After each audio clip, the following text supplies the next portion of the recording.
Good morning, and welcome to Redeemer Lutheran Church. I'm Pastor Gary Lodeholt. The Gospel of Matthew sometimes causes a bit of a stir as it describes Palm Sunday. It says that Jesus was riding on a donkey and a colt, the foal of a donkey.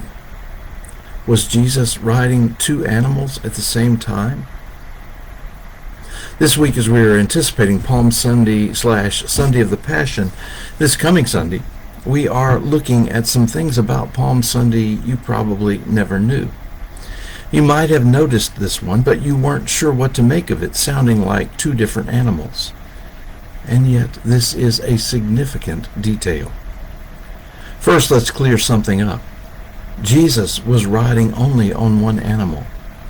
But what is more significant is that in doing so, Jesus was fulfilling prophecy about the coming Messiah.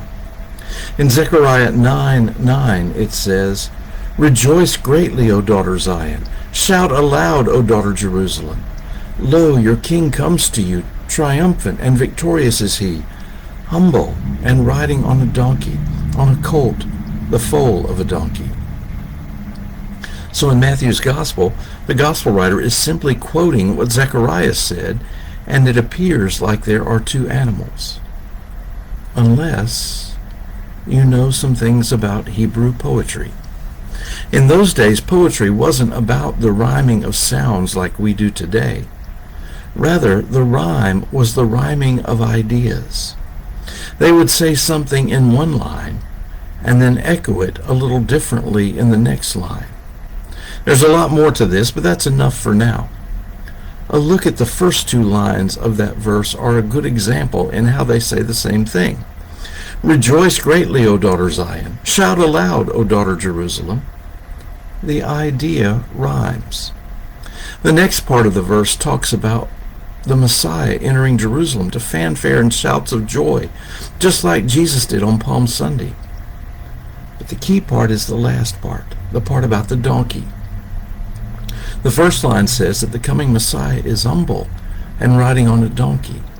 The second line about a colt, the foal of a donkey, pushes his humility further. It wasn't even a full-sized donkey, but a small one, still a foal.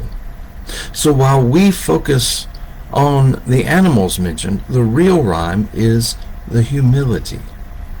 The first line says he is humble.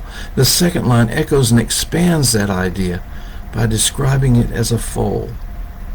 You'd expect a king to come in power and might on a big stallion. Jesus isn't that kind of king. That's what the prophecy foretold, and that's what Jesus is. That's what Jesus fulfills. But that's not all there is to the donkey. In the Mideast, donkeys are considered a symbol of peace, as opposed to a horse, which was a symbol of war and conquest. Again, Jesus wasn't that kind of king. He was the Prince of Peace. What all this means is that the donkey wasn't an accident. In fact, the donkey serves in several ways. One, to be an event that fulfills prophecy about the coming of the Messiah. Two, to demonstrate Christ's humility. Three, to contrast with expectations of a worldly king.